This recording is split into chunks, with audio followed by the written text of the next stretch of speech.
வருகின்றன. சேலம் அருகே உள்ள செட்டிப்பட்டி கிராமத்தைச் சேர்ந்த ஏழை மக்களுக்கு பெல்ஜியத்தைச் சேர்ந்த மாணவர்கள் வீடு கட்டி தந்துள்ள நிகழ்ச்சி அங்குள்ள மக்களிடையே பெரும் வரவேற்பை பெற்றுள்ளது. ஓமலூரை அடுத்துள்ள செட்டிப்பட்டி கிராமத்தில் சுமார் 500க்கும் மேற்பட்ட குடும்பத்தினர் வசித்து வருகின்றனர். இதில் அருள், லாரன்ஸ் மற்றும் சவரியப்பன் ஆகியோரின் குடிசை வீடுகள் மிகவும் சேதமடைந்த நிலையில் இருந்துள்ளது. இந்நிலையில் பெல்ஜியம் நாட்டைச் சேர்ந்த பல்கலைக்கழக மாணவர்கள் சிலர் தங்கள் பல்கலைக்கழக ஆய்வுப் பணிக்காக செட்டிப்பட்டிக்கு வந்துள்ளனர். அப்போது அருள், லாரன்ஸ், சௌரியப்பன் ஆகியோரின் வறுமை நிலையை கண்ட அவர்கள் தங்களது சொந்த பணம் மூலம் மூவருக்கும் ஓட்டு வீடு கட்டித்தர முடிவு செய்து அதற்கான பணியில் தீவிரமாக ஈடுபட்டு வருகின்றனர். மேலும் இக்கிராம மக்கள் கொடுக்கும் உணவையும் விரும்பி உண்கின்றனர். வெளிநாட்டு மாணவர்களின் இந்த செய்கை அக்கிராம மக்களிடையே பெரும் வரவேற்பை பெற்றுள்ளது. மதுரையில் நில அபகரிப்பு வழக்கில் கைது செய்யப்பட்டுள்ள பொட்டு சுரேஷின் வீடு மற்றும் அலுவலகங்களில் போலீசார் சோதனை நடத்தியதற்கு எதிர்ப்பு தெரிவித்தபோது திமுகவினர் ரகளையில் ஈடுபட்டனர். மதுரையில் நில அபகரிப்பு வழக்கில் திமுக மாவட்ட செயலாளர் தளபதி பொட்டு சுரேஷ் உள்ளிட்ட 4 பேர் கைது செய்யப்பட்டு பாளையங்கோட்டை சிறையில் அடைக்கப்பட்டுள்ளனர். இந்நிலையில் பொட்டு சுரேஷிற்கு சொந்தமான வீடு மற்றும் அலுவலகங்களில் போலீசார் நேற்று அதிரடியாக நுழைந்து சோதனை நடத்தினர். சுமார் 6 மணி நேரம் நடைபெற்ற இந்த சோதனையில் முக்கிய ஆவணங்கள் கைப்பற்றப்பட்டதாக போலீசார் தெரிவித்தனர். இதுகுறித்து தகவல் அறிந்த திமுகவினர் அதிகாரிகளை முற்றுகையிட்டு வாக்குவாதத்தில் ஈடுபட்டதால் அங்கு பெரும் பரபரப்பு ஏற்பட்டது. நீலகிரி மாவட்டத்தில் பருவமழை பெய்ததை அடுத்து அணைகளின் நீர்மட்டம் வெகுவாக குறைந்ததால் குடிநீர் தட்டுப்பாடு ஏற்படும் அபாயம் எழுந்துள்ளது.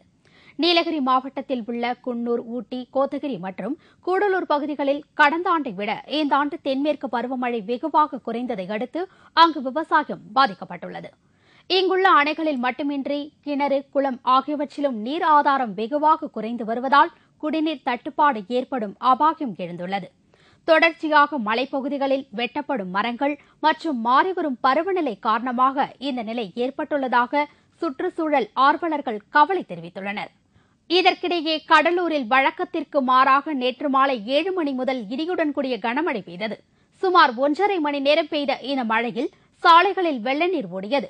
காலை முதலே வெப்பத்துடன் காணப்பட்ட நிலை மாறி மாலை முதல் குளிர்ந்த காற்று வீசியதால் பொதுமக்கள் மகிழ்ச்சியடைந்துள்ளனர். கூடலூரில் பல உயிர்களை பலிவாங்கிய காட்டு யானையை துரத்தியடிக்க கும்கி யானைகள் கொண்டுவரப்பட்டது. இதை மாவட்ட ஆட்சியர் நேரில் சென்று ஆய்வு நடத்தினார். நீலகிரி மாவட்டம் கூடலூரை அடுத்துள்ள பாலவாடி, கவிப்பாறை, கவிவயல் உள்ளிட்ட பல மலை கிராமங்களைச் சேர்ந்த பலரை காட்டு யானை ஒன்று பலி வாங்கிய சம்பவம் அங்கு பலத்த அதிர்ச்சியை ஏற்படுத்தி உள்ளது. மேலும் இங்குள்ள வீடுகளை சூறையாடியும் விவசாய நிலங்களை நாசம் செய்தும் வந்த காட்டு யானையை காட்டுக்குள் விரட்டியடிக்க கும்கி யானைகள் உதவியுடன் வனத்துறையினர் தீவிர முயற்சியில் ஈடுபட்டு வருகின்றனர். இதை மாவட்ட ஆட்சியர் நேரில் சென்று ஆய்வு மேற்கொண்டார். அப்போது பாதிக்கப்பட்ட மக்கள் மாவட்ட ஆட்சியரிடம் தங்களது குறைகளை தெரிவித்தனர். இந்த ஆய்வுப் பணியின் போது முதுமலை புலிகள் காப்பக இயக்குநர் மற்றும் வனத்துறை அதிகாரிகள் உடனிருந்தனர். மார்னிங் எனக்கு இன்ஃபர்மேஷன் கொடுத்தாங்க, கும்கீஸ் எல்லாம் இங்கே டிரைவ் பண்ணாங்க. It was very good result. யானை கொஞ்சம் ரைட் டைரக்ஷன்ல போயாச்சு. அப்புறம் திருப்பி இப்போ 10 நிமிஷம் முன்னாடியே இப்போ யானை திருப்பி கீழே போயாச்சு. குளித்தலை அருகே செங்கல் சூளையில் 14ஆம் நூற்றாண்டை சேர்ந்த அரிய பொருள் கண்டுபிடிக்கப்பட்டு மாவட்ட நிர்வாகத்திடம் ஒப்படைக்கப்பட்டது. கரூர் மாவட்டம் குளித்தலை அருகே உள்ள கேபேட்டையில் உதயசூரியன் என்பவர் தனது நிலத்தில் செங்கல் சூளை ஒன்றை நடத்தி வருகிறார். இங்கு பணிபுரியும் ராஜேந்திரன் மற்றும் அவரது மனைவி செங்கலுக்கான களிமண்ணை தயார் செய்யும் போது மண்ணில் இருந்து ஐம்பொன் பாவை விளக்கு ஒன்று கண்டுபிடிக்கப்பட்டது. இதையடுத்து இந்த தகவல் அரசு அதிகாரிகளுக்கு தெரியப்படுத்தப்பட்டதை அடுத்து வட்டாட்சியர் உள்ளிட்ட அரசு அதிகாரிகள் நேரில் ஆய்வு செய்து அதை கைப்பற்றினர். இதைத் தொடர்ந்து இந்த ஐம்பொன் பாவை விளக்கை தொல்லியல் துறையினர் ஆய்வு செய்ததில் இந்த விளக்கு 14ஆம் நூற்றாண்டை சேர்ந்த நாயக்கர் காலத்தை சேர்ந்தது என்று தெரியவந்தது. இதைத் தொடர்ந்து இந்த பாவை விளக்கு மாவட்ட ஆட்சியரிடம் ஒப்படைக்கப்பட்டு அரசு கருவூலத்தில் சேர்க்கப்பட்டது. கருவப்பன் நாயக்கன்பேட்டை கிராமத்தில் கேப்பேட்டையில் இது மாதிரி செங்கலுக்கு காலவயலில் மண் தோண்டும் போது அதில் பாவை விளக்கு ஒன்று கண்டெடுக்கப்பட்டது. அது ஐம்பொன்னால் செய்யப்பட்டது என்று தெரிய வந்துள்ளது. இப்பொழுது அதை தொல்பொருள் ஆய்வுத்துறையினர் மற்றும் வட்டாட்சியர் அவரெல்லாம் நேரடியாக பார்த்து அந்த இதை இன்னைக்கு தாலுகா அலுவலகத்தில் ஒப்படைச்சிருக்காங்க. கரூர் மற்றும் அதன் சுற்றுப்புற பகுதிகளில் தொடர்ந்து அதிகரித்து வரும் சாலை விபத்துகளை குறைப்பது குறித்து மாவட்ட காவல்துறை கண்காணிப்பாளர் தலைமையில் ஆலோசனைக் கூட்டம் நடைபெற்றது. கரூர் மற்றும் அதன் சுற்றுப்புற பகுதிகளில் சாலை விபத்துக்கள் தொடர்ந்து நடந்து வந்தது.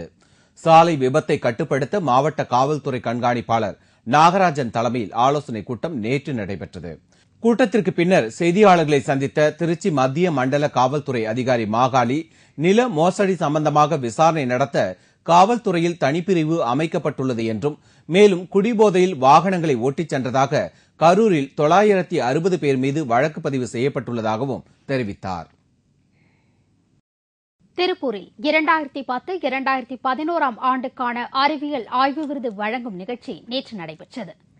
இன்ஸ்பயர் என்று அழைக்கப்படும் புத்தக அறிவியல் ஆய்வு விருது மற்றும் சான்றிதழ் உதவித்தொகை வழங்கும் நிகழ்ச்சி திருப்பூர் தனியார் மேல்நிலைப் பள்ளியில் நேற்று நடைபெற்றது. மாவட்ட ஆட்சியர் கலந்து கொண்ட இந்த நிகழ்ச்சியில் அரசு நிதியுதவி மற்றும் மெட்ரிகுலேஷன் பள்ளிகளைச் சேர்ந்த 395க்கும் மேற்பட்ட மாணவர்கள் அவர்களின் அறிவியல் கண்டுபிடிப்புகளை ஊக்குவிக்கும் வகையில் உதவித்தொகை மற்றும் சான்றிதழ் வழங்கப்பட்டது. சுமார் 276 பள்ளிகள் இந்த நிகழ்ச்சியில் கலந்து கொண்ட இந்த விழாவில் திருப்பூர் மாவட்ட முதன்மை கல்வி அலுவலர் உள்ளிட்ட கல்வித்துறை அதிகாரிகள், பள்ளி ஆசிரியர்கள், ஏராளமான மாணவர்கள் என பலர் கலந்து கொண்டனர்.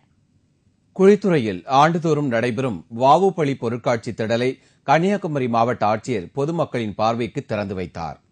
தாமிரபரணி நதிக்கரையில் அமைந்துள்ள குழித்துறையில் ஆண்டுதோறும் நகராட்சி சார்பில் வாவுப்பள்ளி பொருட்காட்சி நடத்தப்பட்டு வருகிறது. பிரம்மாண்டமான முறையில் அமைக்கப்பட்டுள்ள பொருட்காட்சி திடலில் விவசாய விளைபொருட்கள், கைவினைப் பொருட்கள், அரசு துறைகளில் செயல்பாடு குறித்த காட்சிகள், மலர்ச்செடி விற்பனை, குழந்தைகளுக்கான பொழுதுபோக்கு ஆகியவை நடைபெறும். ஆண்டுதோறும் ஆடி அமாவாசை தினத்தை முன்னிட்டு நடைபெறும் இந்த பொருட்காட்சியை மாவட்ட ஆட்சியர் ஆசிஸ் குமார் நேற்று திறந்து வைத்தார். ஆடி அமாவாசையை முன்னிட்டு குமரிக்கடலில் முன்னோர்களுக்கு நினைவு அஞ்சலி செலுத்த ஏராளமான மக்கள் வருவது வழக்கம்.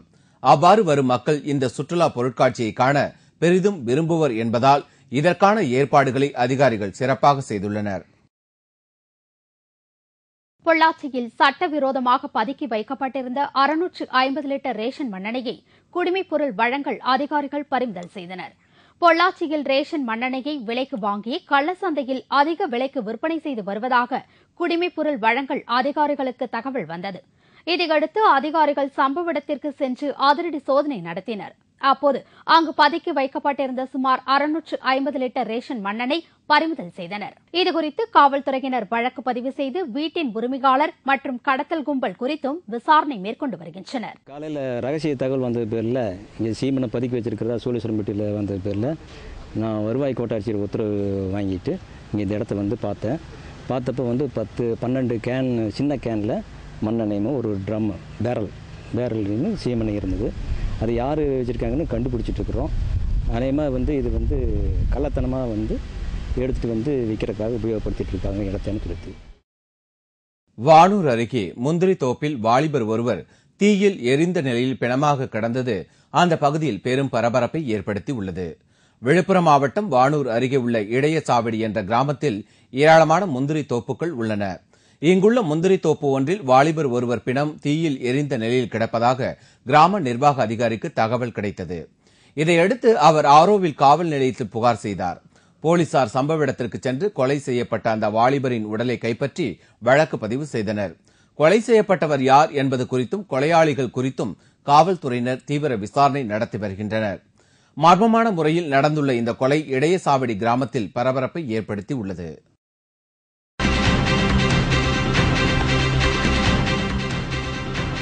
ஆப்கானில் நடந்த இரட்டை வெடிகுண்டு தாக்குதல், தொடரும் தாலிபான் தீவிரவாதிகளின் வெறிச்செயல். விவரம் இடைவேளைக்கு பிறகு.